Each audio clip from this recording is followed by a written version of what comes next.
Over the next 24 days, nearly 1 million football fans will come to the Twin Cities for the Super Bowl. And those people will need hotel rooms, which is causing some problems for the St. Paul School District. Nearly a dozen homeless families in the district rely on motels for housing.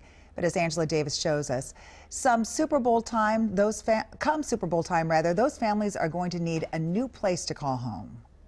The needs of students extend beyond the classroom. What they face at home affects academic success.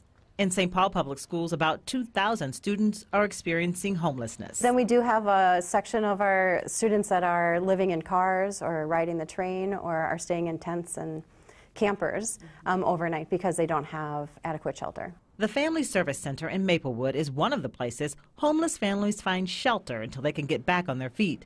But there aren't nearly enough rooms in places like this to handle the demand. That's why Ramsey County contracts with motels, places that are now making rooms available for the influx of visitors who are headed to the Super Bowl. Homeless families on a wait list to get into a shelter have been told they have to vacate their motels for the 10 days leading up to the big game. Because the Super Bowl is coming into town, the motels that Ramsey County has been using are not available. And so then the families ended up being displaced from that.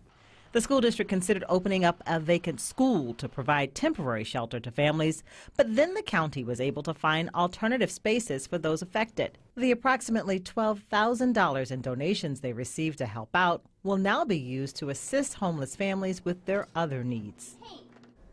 And some of those needs include cots, blankets, pillows, food, and transportation for homeless students. We can connect you to that Give MN fundraising page for these families at WCCO.com/links. And I should mention, too, Amelia, that the school district tells me that many of these homeless students, they're actually living with a parent or a guardian. And these are working families, but their incomes are low, and they simply cannot find affordable housing, which is what is sending them into shelters. Well, thank goodness they found something now for that period of time. Space. All right.